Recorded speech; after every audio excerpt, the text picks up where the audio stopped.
Hi and welcome back to class of Design of Machine Elements. I am Hitesh Rayani, Assistant Professor at LJ Institute of Engineering and Technology. This is Lecture 3, Heat Treatment and Standard Designations. The learning outcomes of this lecture is to learn the heat treatment of steel and BIS standard designations and ergonomics. So in this lecture we learn these three topics. First we see the heat treatment process of steel material, and then we learn the BIS standard designations and then ergonomics. So let's start heat treatment of steel. So what is heat treatment? So heat treatment is nothing but the controlled heating and cooling process. So in heat treatment process consists of controlled heating and cooling of component. So why heat treatment is done on the component? So for purpose of changing the structure in order to obtain the desired properties like hardness, strength, ductility. So to change these properties, we have to do the heat treatment on the component. For example, we have to increase the hardness or increase the strength or ductility. Then we have to do the component. We have to do the heat treatment process on the component. So major heat treatment process are followed. First is annealing process. So annealing heat treatment process. Second is the normalizing heat treatment process, and third is the quenching heat treatment process. So we will learn these three processes in details in the next slides. So let me start the annealing heat treatment process. So what is annealing heat treatment process? Now we know what is heat treatment process. The heat treatment process is nothing but the controllable heating and cooling process, that is called the heat treatment process. Now annealing process. So annealing process, in annealing process how the heating is done and cooling is done, that we have to learn in particular process. So in annealing process, the heating of component to a temperature slightly higher than the critical temperature is done. So in annealing consists of heating of component to a temperature slightly higher to the critical temperature, and then followed by the slow cooling. So heating the component slightly above the critical temperature and then followed by the slow cooling, that is nothing but the annealing heat treatment process. So why this annealing process is done? So to reduce the hardness and increase the ductility, we have to use the annealing process. So whenever we require the reducing the hardness and increasing the ductility, we have to use the annealing process. Now next is the normalizing process. So normalizing heat treatment process is similar to the annealing process, except the component is slowly cooled in the air. As we see in annealing, the component is cooled, but here in normalizing process, the component is cooled in air. So here the component is cooled in surrounding air. As shown in figure, in stage 1, the steel rail is heated above the critical temperature in furnace, and then in stage 2, the steel rail is cooled in the air. So whatever the surrounding air is cooled, so steel rail is cooled by the surrounding air.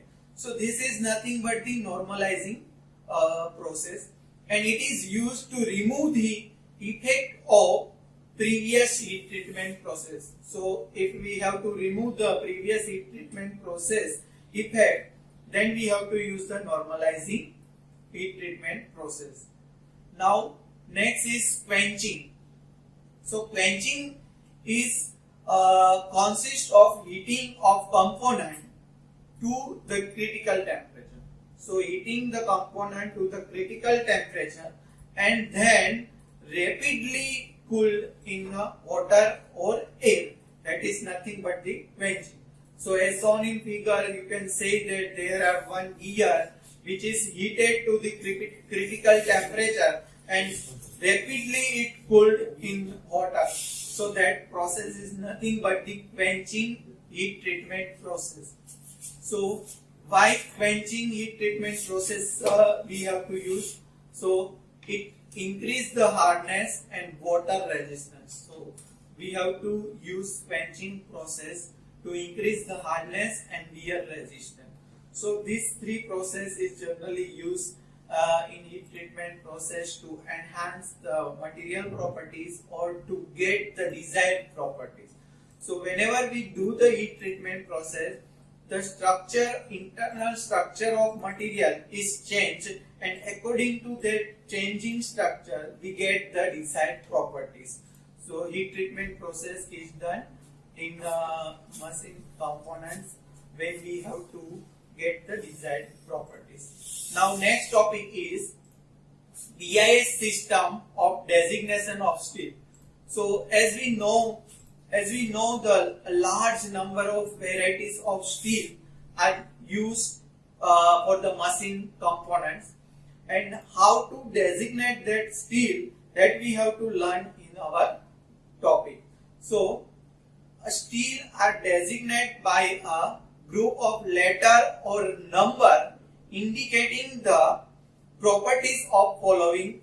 So steel, as we know, there are number of steels used in machines component, used for the machine components, and how to designate that steel.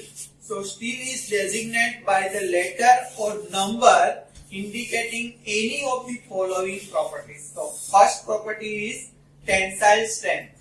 Second property is the content of carbon. So carbon content is the second properties. And third properties is the compositions of alloying material. So when there are alloying materials, how much the compositions of alloying materials that are designated in by the steel.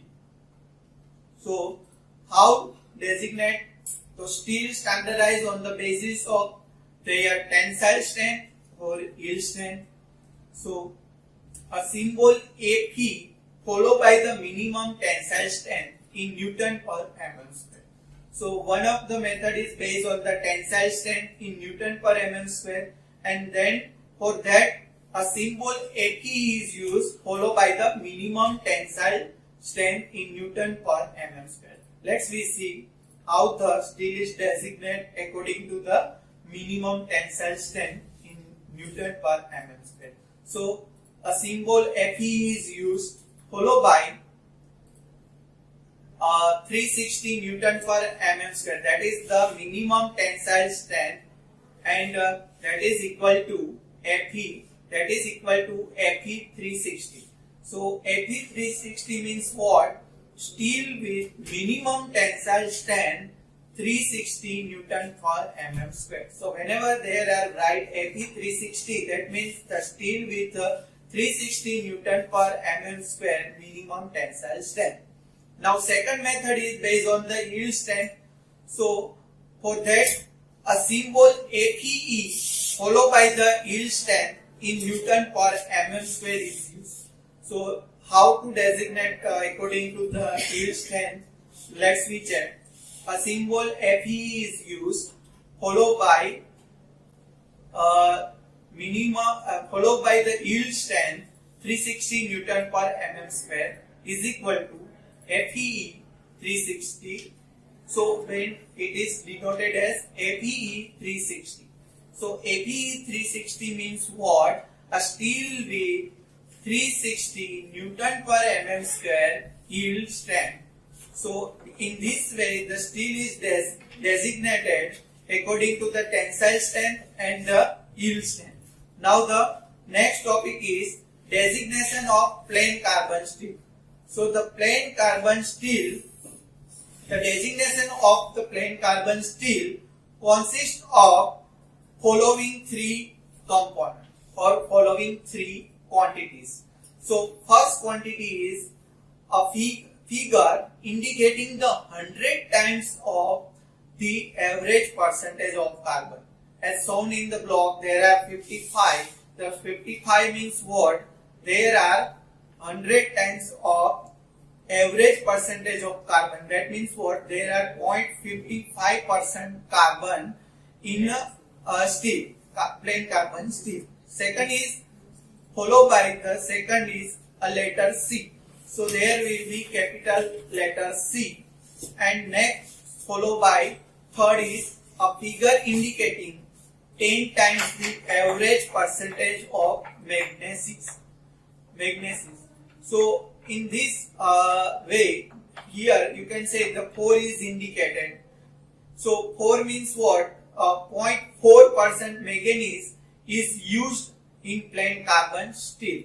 So is equal to 55 C4. So 55 C4 indicates the plain carbon steel with 0.55% carbon and 0.4% manganese. Let's see the another example. 40 followed by the letter C followed by the figure 8. So that is equal to 40C8. So 40C8 means what? The plain carbon steel with 0.4% carbon and 0.8% manganese. So in this way the plain carbon steel is designated now according to the BIS standard. Now next is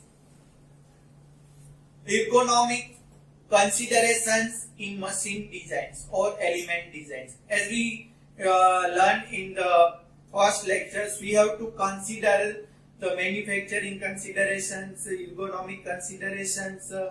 So in these lectures we learn the ergonomics considerations in design. So what is the meaning of ergonomic? So ergonomic is nothing but the relations between man and machine. So when you do the designs, you have to consider the ergonomics. Means what? You have to design the component which can be easily used by the man or human. So you have to apply the relationship between man and machines while you doing the design. So it is nothing but the relationship between man and machine and the applications of physiological and psychological principle to solve the problems arise from the man-machines relationship. So according to man-machines relationship, whatever the problems arise, that solves by the ergonomics. Let's see the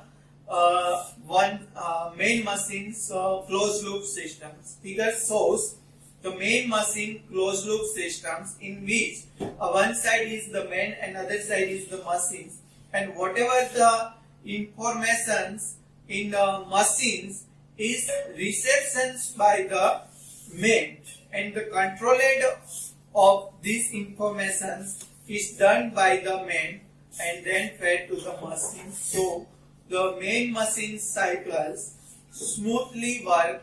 So this way you have to consider the ergonomics in your machine design. For example, if you have to design the chair, then you have to consider the comfortable of main sittings when you design the chair. So in these lectures we learned basic heat treatment process, what is heat treatment process, and BIS standard designations and the ergonomic considerations in design. So in these lectures we learn these three topics. Thank you.